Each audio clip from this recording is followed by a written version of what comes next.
Café Zoom es una producción de Cuerdos de Atar y es parte de la alianza informativa entre Latinoticias y Litan Jazz Radio.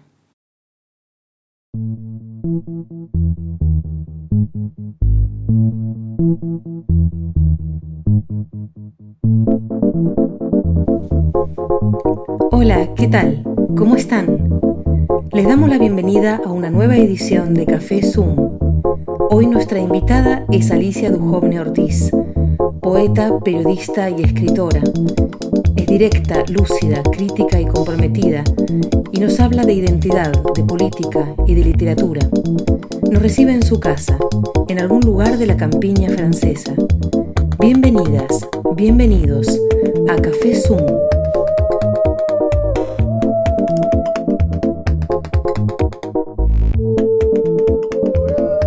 Tu padre fue agitador sindical. Tu tío fue nada menos que Raúl Scalabrini, uno de los primeros filósofos que buscaron el ser argentino. ¿Cómo ves tu formación como escritora desde la perspectiva de hoy y qué influencia tuvo ese ambiente en el que creciste? Bueno, por empezar, mi madre era escritora y para ella no podía haber nada más hermoso del mundo que ser escritor o escritora. Sí. Y me hizo leer muchísimo, y como ella trabajó durante años con una historia de la literatura europea de los siglos XIX y XX, 20 tomos, acá lo tengo en mi biblioteca. Leyó mucho siglo XIX, con lo cual debo ser una de las raras personas que hoy se hayan tragado tanto a literatura del siglo XIX, pero no me arrepiento.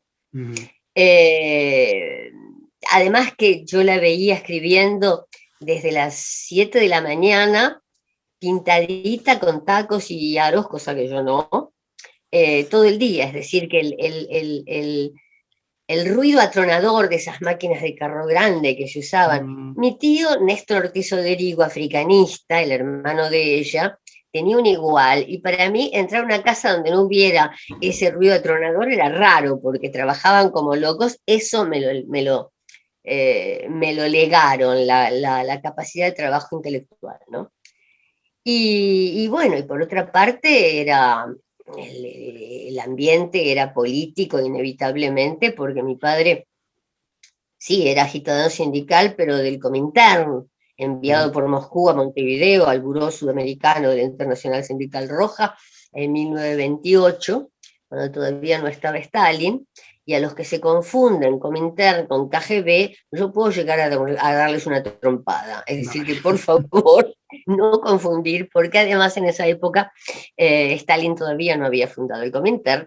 Mi padre era agente soviético de agitación sindical, vamos a decir las cosas por su nombre. Sí. Pero yo estuve en San Petersburgo para escribir la biografía de mi padre, mi camarada Carlos, y hablé largamente con los dos especialistas rusos en la presencia del Comintern en América Latina.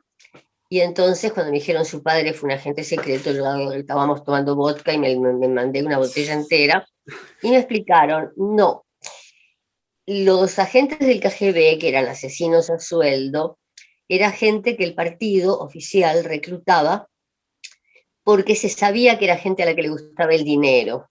Ajá. Su padre hizo lo que hizo por placer y por fe, y ahí está toda la diferencia.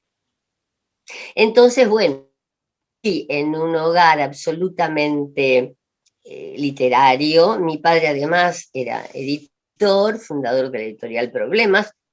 Todo lo que él hizo fue cuidadosamente ocultado por el Partido Comunista, porque él renunció en 1947 y siguen diciendo que lo echaron. Bien, renunció. Es decir, que era un hogar literario y político, pero era también un lugar raro por la soledad, porque mis padres, los dos, eran comunistas y los dos se fueron del partido en el 47, 2 años después de que mi padre saliera de la cárcel de Neuquén, donde estuvo 2 años preso con todo el comité central del Partido Comunista Argentino. Mi mamá me llevó a visitarlo a la cárcel para que yo lo viera, para que me diera la verdad, ¿no? Porque yo creía que no se había abandonado. Bueno, mis padres eran muy corajudos, llevan una nena de 5 años a ver al padre preso para que vea la verdad. Bueno, cuando en esos años, ahora no es tan así, pero pensemos que eran los años del estalinismo y que por eso se fueron del partido mis padres, Sí, por sí, el claro. estalinismo. Bueno, en esos años el que se iba del partido era un traidor y en consecuencia a la casa del traidor no iba nunca más nadie. Es decir, que yo me crié en un hogar literario, político y absolutamente desértico, donde nadie más tocó el timbre de la casa durante toda mi infancia y adolescencia. No sé si Eh, tendrás algo más que preguntarme. no, no, no, bueno, es un ambiente bastante nutrido como para querer después Sí, contarlo, contar historias, sí, ¿no? Te fuiste de Argentina sí. en una época, una de las tantas épocas duras de la Argentina, pero tal vez la más dura. ¿Qué fue lo que te movió a salir de Argentina y cómo fue que llegaste a París? Bueno, lo de París es medio obvio porque los argentinos soñamos con venir a París y si Eso es sos verdad. escritor, te parece que llegás, salís a la calle y te encontraste con Balzac caminando. Bueno, Mm. ¿por qué salí? Yo trabajaba en La Opinión, en el diario La Opinión, que fue intervenido por el ejército. El director, Jacobo Timerman, fue chupado, como decíamos, no decir que no fue una cárcel normal, sino que estuvo en la clandestinidad, fue torturado, y el diario fue entonces, sí, eh, intervenido por el ejército, y tuvimos dos directores, el último era un militarote de apellido alemán, Ujú. y bueno, los escritorios de mis compañeros de trabajo se iban vaciando porque muchos se iban a otro lugar y otros se iban al otro mundo. Bien, en ese momento a Macera, al almirante Macera, no se le ocurrió nada mejor que crear un diario para quedarse con el público lector de La Opinión, créase o no, él quería reemplazar a un intelectual judío de centro izquierda como Jacob Timerman y hacer su propio diario. Era tan de él el diario Convicción, porque a ese diario me estoy refiriendo, que nosotros en La Opinión lo llamábamos el Corriere de la Macera. Pero bueno, muchos de nosotros, y no voy a culparlos, porque, bueno, porque cada uno sabe lo que puede o no puede hacer, muchos aceptaron trabajar allí. Muchos de mis compañeros, los que no se habían ido al otro mundo ni a otro lugar, algunos aceptaron. Lo que pasa es que yo tuve una visión muy clara de lo que era ese diario y también de lo que era ese país, por si necesitara todavía tener la visión clara, Ujú. cuando tuve que contestar al interrogatorio de un gordo que se llamaba Hugo Ezequiel de Sama, que está la gata detrás de la lámpara y en cualquier momento va a haber un desastre ahí. Bueno, No pasa nada, Hugo lo Ezequiel de incorporamos. Sama, sí, era el director del diario Convicción y me citó junto con algunas otras personas elegidas porque quería que yo fuera redactora estrella de su diario, Ujú. pero me sometió a un interrogatorio tan humillante que yo me decía, bueno, si estas cosas me las pregunta y con ese tono para tomarme de reportera estrella, porque me había puesto en el organigrama, ¿qué sería si me interrogara para meterme en la ESMA? Por Claro. otra parte, cuando llegué a París, bueno, gata, ¿te querés bajar? Bajate. Ahí está. Cuando llegué a París, hablé con Alberto Girondo, que había sido Monto, y le conté esto, y fue él el que me dijo, en primer lugar, vos siempre dijiste que no eras exiliada, querida. Si después de esa conversación te viniste a Europa y no entraste a Convicción, claro que te tenías que venir sí o sí. Pero además me dijo que en la ESMA había periodistas presos, como todo el mundo sabe, y Ujú. que varios de los artículos de Convicción fueron escritos en las mazmorras de la ESMA. O sea que, bueno, yo creo que eso es motivo de sobra para decidir irse. Un día llego a La Opinión, veo tanques del ejército rodeando el diario, para un puñado de periodistas ojerosos ahí, lo menos peligroso de la tierra, tanques del ejército, Y bueno, y entré y me dijeron, bueno, intervinieron en el diario. Y yo tuve algo que tengo algunas veces, que en este momento tengo, espero que no se note, con la primavera se me hinchan los ojos. Bueno, esa vez no fue por la primavera, tuve un ataque de alergia debido al ejército, no a la primavera. Mm. Se me pusieron así, como Mr. Magoo, y con los ojos en las manos. Eso se lo dio una, una profesora que escribe sobre literatura latinoamericana en Viena, en Graz, de una serie de entrevistas que hizo a escritores argentinos. Con los ojos en las manos, me fui a ver al cana de la puerta y le dije, mire, señor, yo no puedo seguir estando acá, porque míreme cómo estoy. Ay, sí, señora, porque además eran hasta el generalote que se llamaba Ferman. Sí, señora, usted tiene una hija, yo también. Trataban de hacerse los simpáticos nosotros. Sí, claro, váyase a su casa. Yo me fui a mi casa, me preparé una bañadera de agua tibia. Ay, ay, bueno. Bañadera de agua tibia, me metí en la bañadera y me dije a mí misma, bueno, este país por el momento se terminó. A ver qué hago. Yo tenía una hija de 13 años y estaba sola. Y alguien me contestó desde el fondo de la bañadera, ¿te vas a París? Y así fue. Me vine sola a París con una nena de 13 años, una bequita de $2000 o francos de la Embajada de Francia, y cero relaciones acá, y cero plata, y cero posibilidades de todo. Y bueno, trabajé muchísimo, publiqué apenas llegué, a los 6 meses ya estaba publicando mi primera novela en el Mercure de France, y maravillosamente bien y maravillosamente mal, como deben ser las vidas humanas. Les 60 minutes qu'elles sont en fin de journée, c'est un temps qui passe trop vite avant d'aller se coucher.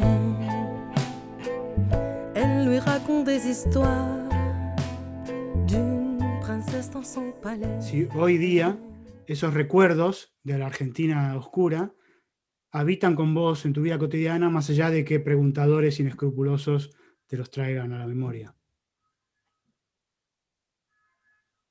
Y claro, ¿cómo no van a habitar? Son cosas que quedan ahí para siempre.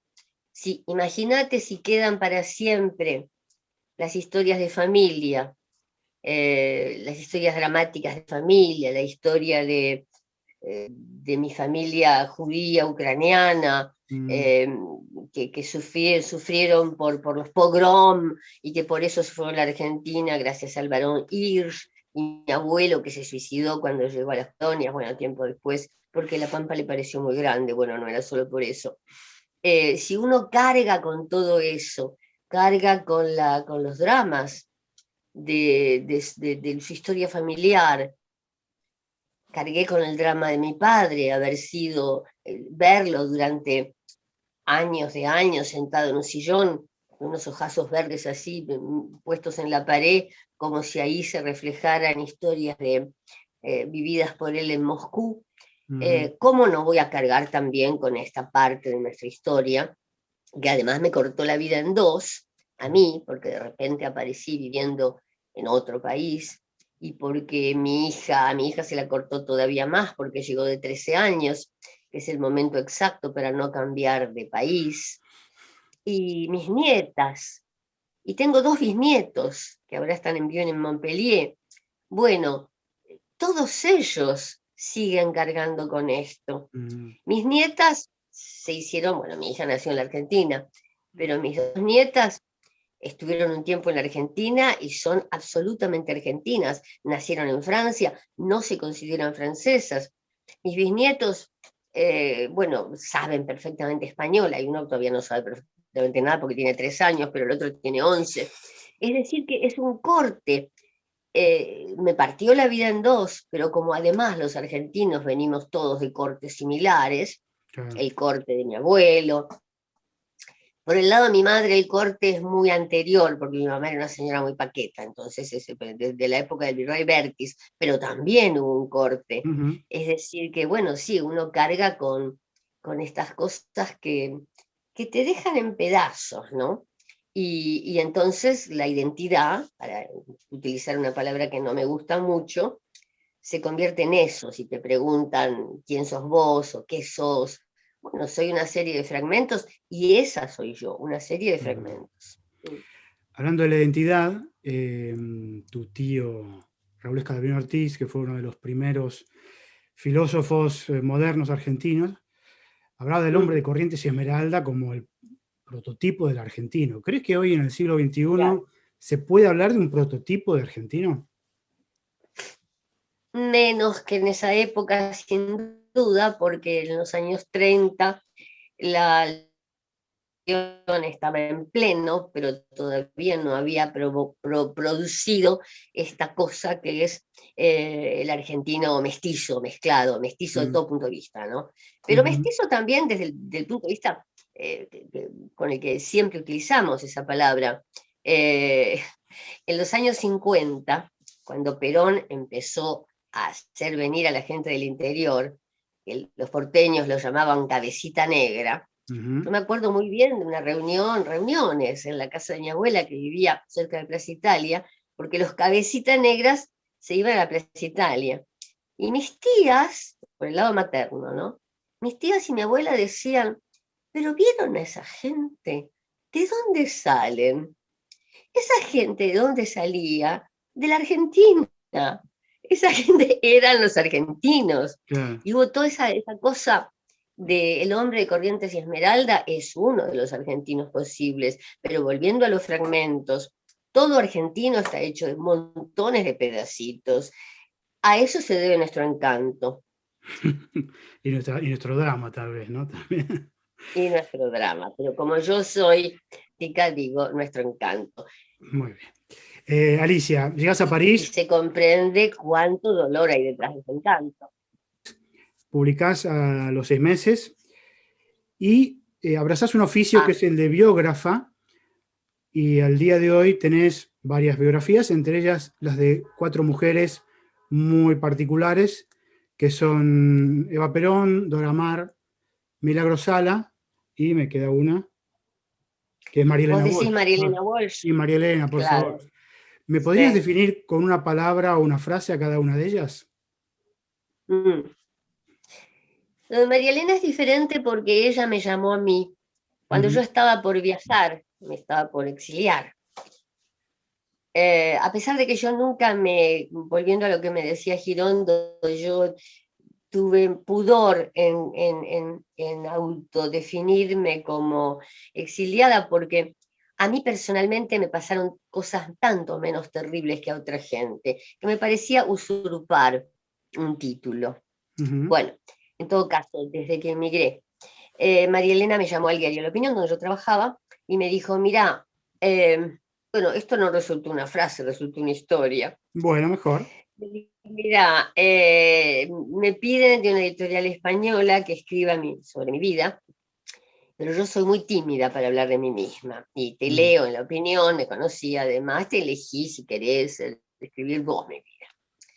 Yo dije, pero María Elena, dentro de un mes me tomo el bondi, me voy con mi hija, me fui, ya no estoy. Sí, como que tenés un mes, bueno, vivíamos muy cerca. Venite todos los días, hablamos, y así fue. Yo le hice una larga entrevista y además agregó, si no terminás de pasarlo en limpio, te lo paso yo en limpio. Y así fue. Eso fue la historia con María Elena, y bueno, fue un libro que no es exactamente una biografía, sino que es una charla. Y como yo era muy presuntuosa y muy arrogante, porque era no tan joven, tenía 39 años, pero bueno, siempre me creí joven. Era tan arrogante que yo hice un diálogo de igual a igual, ¿no? Yo no estaba como la pequeña periodista delante de una de las figuras mayores de la poesía y de la música argentina.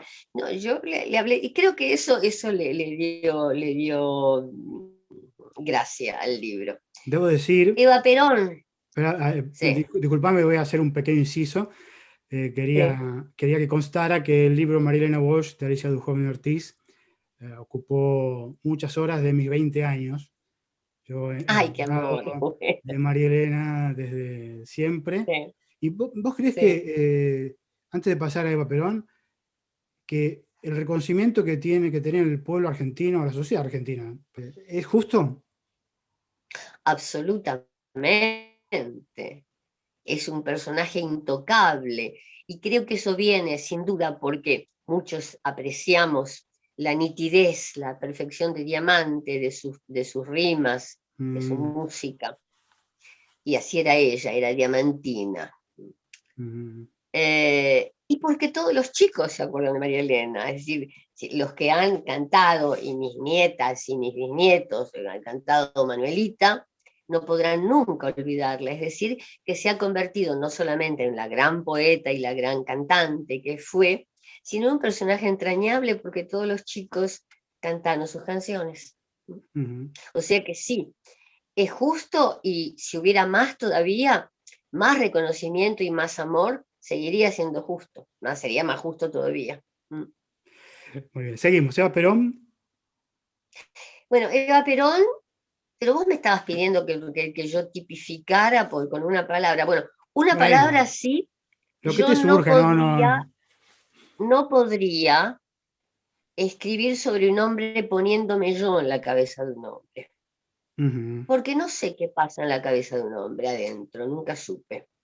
Entonces, no Nada. es que me haya decidido, no, vos tampoco, bueno, no es que me haya decidido, bueno, ahora voy a escribir sobre mujeres, no, vino así y de pronto me dije a mí misma, no parás de escribir sobre mujeres, sí, porque es así, porque las entiendo bien, las entiendo mucho, Ujú. las entiendo mejor. Bueno, Eva Perón tampoco fue una idea mía.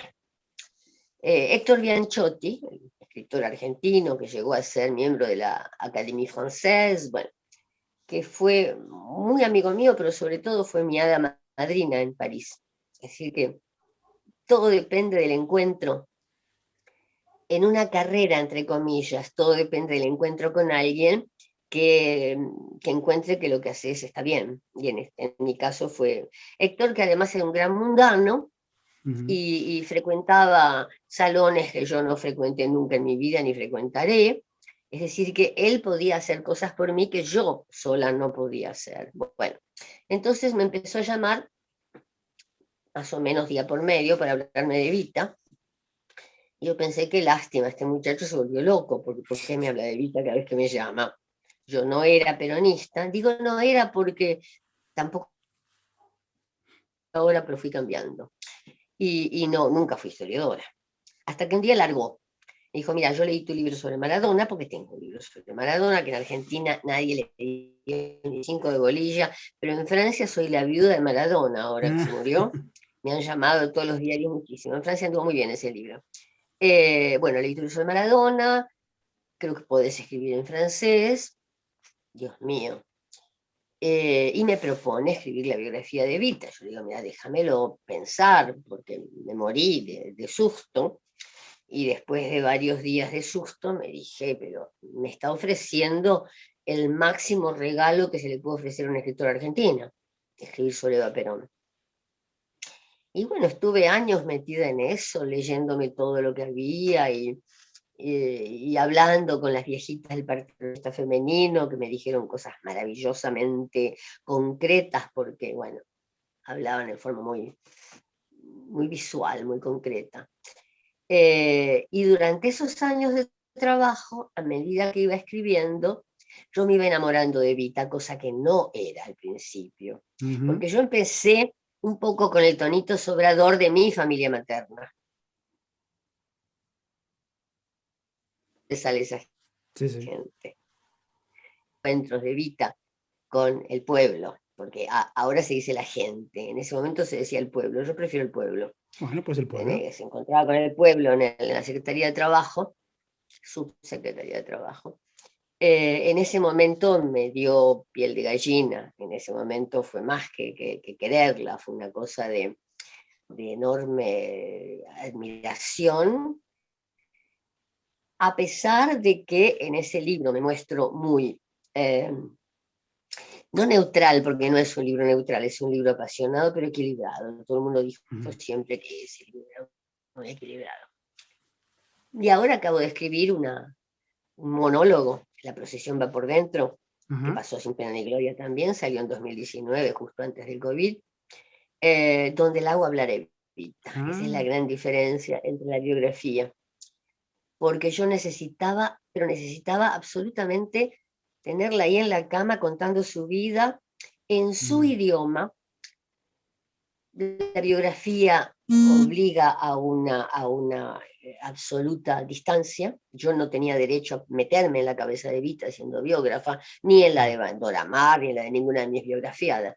Uno puede decir, de acuerdo con tales y tales elementos, puede ser que.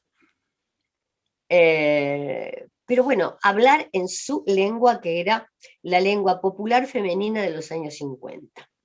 Que en la literatura argentina, decime si me equivoco, el único que pescó esa lengua y que escribió en esa lengua fue un cierto Manuel Puig en Boquitas Pintadas. Bueno, esa era la lengua de Evita. Yo me divertí con ella y sufrí con ella, con este libro, con este monólogo. Se está hablando de hacerlo en teatro. Como no había sufrido ni me había divertido durante la escritura de la biografía, por supuesto, porque me metí en su cabeza. Metí totalmente en su cabeza, cosa que me habían, como biógrafa, me estaba vedado. ¿Y Dora Maar? Dora Maar, yo acababa de volver en una de mis idas y venidas, porque yo no emigré una vez, sería demasiado fácil. Emigré varias, creo que 3. Entonces, en esa segunda o tercera, qué sé yo. La segunda fue por el corralito, la tercera fue porque me nació un bisnieto. Bueno, no sé en cuál de ellas. Pero además viajaba. Dora Maar acababa de morir y yo había oído hablar de ella muy vagamente, como la mayor parte de la gente, sí. Porque ella estaba encerrada en su departamento desde siempre, desde que el tremendo atorrante sádico con las mujeres de Picasso la largó. Ella dicen que se volvió loca, en todo caso tuvo una crisis mística que le duró toda su vida. Se empezó a hablar mucho de ella y bueno, la imagen de una mujer que ha sido tan mirada por los ojos de Picasso, que ha sido destruida sistemáticamente y minuciosamente por los ojos de Picasso. Cuando uno ve todos los cuadros que Picasso pintó de ella, empieza por una linda chica y termina por un perro, o por un sillón. Ella no atada al sillón, sino ella sillón. Bueno, una mujer que ha sido demasiado mirada y destruida por los ojos, por eso se llama prisionera de la mirada, Dora Maar, prisionera de la mirada, y que en un momento dado decide encerrarse para que nadie más la mire. Yo la entiendo absolutamente. Y además, Dora Maar pasó su infancia en Buenos Aires, en el barrio de Belgrano. El padre trabajaba con Mianovich, era un croata, arquitecto. Ahí en Paseo Colón, frente al Correo, no es Paseo Colón, hay creo que ahora es un banco, hay una torre miradora con una forma hermosísima y una especie de luz en el medio. Eso lo hizo el padre de Dora Maar. Bueno, había montones de motivos. Una mujer que me hizo rabiar durante toda la escritura por su sumisión con Picasso. Hasta el último día de su vida, tenía 90 y pico de años, y un cura me contó que ella se presentaba como: fui la mujer de Picasso, cuando ella era una maravillosa artista surrealista. Y Picasso no la dejó hacer más fotografía, cuando ella en realidad era una gran fotógrafa y era una muy mala pintora. Y Picasso le decía: ¿por qué no pintás mejor? Para dejarla sin el oficio en el que ella era mejor. Bueno, eso es Dora Maar. Mais ils reviennent de temps en temps d'avoir. Mais les 60 minutes qu'elles sont en fin de journée. ¿Te queda alguna mujer por ahí? Queda Milagro Sala. Milagro Sala. Fue un ataque de locura, del que no me arrepiento, pero fantástico. Porque nada en mí hacía. Yo escribí libros sobre temas sociales en Argentina. Tengo un libro sobre Diego Duarte. Diego Duarte, un chico de Misiones, cartonero, que murió enterrado vivo bajo una camioneta de basura en la colina del Seamse. Yo escribí sobre él. ¿Quién mató a Diego Duarte? Bueno, el tema social no me era ajeno, ni el político. Pero bueno, se han dicho cosas tan atroces sobre Milagro Sala que me llamo militante argentino de acá, yo formo parte más o menos de ese grupo, ACAF, de la CAF, Asociación de Ciudadanos Argentinos de Francia, y me dice, mirá, va a haber una reunión en la Casa de América Latina sobre los femicidios en la Argentina, que podías hablar de eso, sí, claro. Y después muy tímidamente me dice, ¿no te gustaría hablar sobre Milagro Sala? Ya no sé, déjame pensar.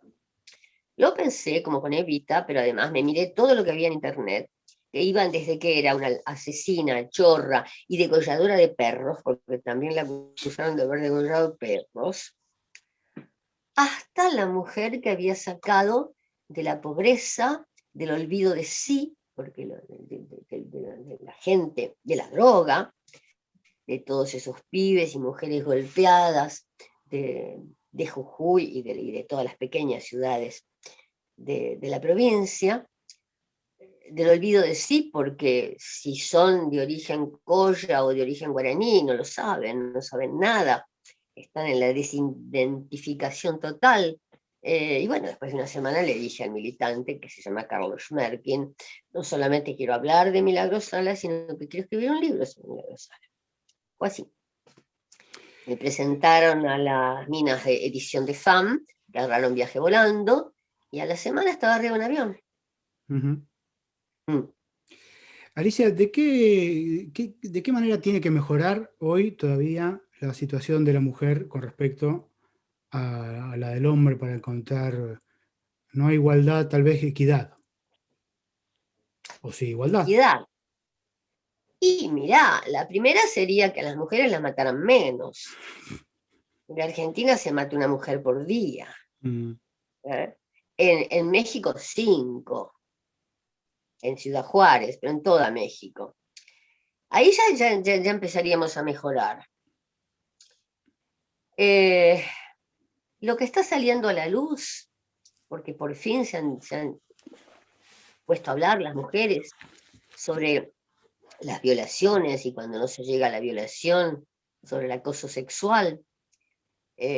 Cuando yo trabajaba en diarios, debo haber sido fea porque sexualmente no me acosaron, pero yo sentía que me tenía que aniñar, que esa era mi salida. Cuando el jefe me agarraba de souffretuleur, como se les llama, alguien para contarle su vida, y yo tenía que estar ahora diciendo, ay, qué interesante, qué bien, y cuando me decía, te salió, ella fue tuya, yo me aniñaba, pero era como una defensa. Pero bueno, tener que aniñarse ya está muy mal, pero lo que ahora ha salido a la luz, estamos viviendo una revolución extraordinaria.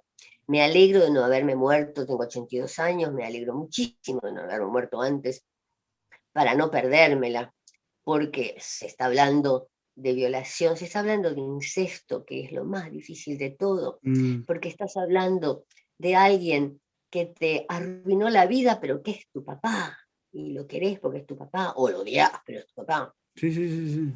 Es decir, que lo que está sucediendo ahora es fantástico. Vos me decís, ¿qué habría que cambiar para que se llegue a la equidad? Bueno, por empezar, que todos los dolores ocultos salgan a la luz. Que todas las chicas y los chicos también, violados, puedan hablar por fin. Y en eso estamos, Yo estoy inmensamente orgullosa de la Argentina, de los millones de chicas que velaron día y noche para la ley del aborto. Millones de chicas entre las que se contó mi nieta, Ariana Sáenz Espinosa, que te escribe en página 12, y estuvimos acá el día del debate en el Senado. Yo, tipo 2 de la mañana, me fui dando tumbos a la cama, ella se quedó hasta el alba, y me despertó a los gritos cuando salió la ley, que yo no me la esperaba. Pero bueno, sí, algo tiene que cambiar, ya lo creo que hay, pero algo está cambiando, mucho está cambiando, porque se habla. Alicia, para terminar, te voy a proponer un juego que lo proponemos habitualmente a los artistas con los que charlamos, que tiene que ver con la película de Woody Allen, Medianoche en París, en la que el personaje principal, que está interpretado por Cliff Owen, se siente a disgusto en la época en que le tocó nacer y siente más bien que tendría que haber nacido en otra época y compartir París con Hemingway, con Scott Fitzgerald y con otros artistas. Si vos pudieras elegir pasar un rato, pasear por una ciudad en otra época y con otro artista, ¿a quién elegirías si jugarías ese juego? Podías no jugarlo, claro. Sí, la París de los años 20. Conocer a Chagall, conocer a Matisse. Pienso mucho en pintura. Porque, bueno, en los años 30 empezó el nazismo. En Alemania ya se sentía, y empezó, de todas maneras, había ya escritores importantes, como Drieu La Rochelle, no hablemos de Céline, franceses que ya empezaron a ser ardientemente antisemitas, pero en los años 20 todavía no.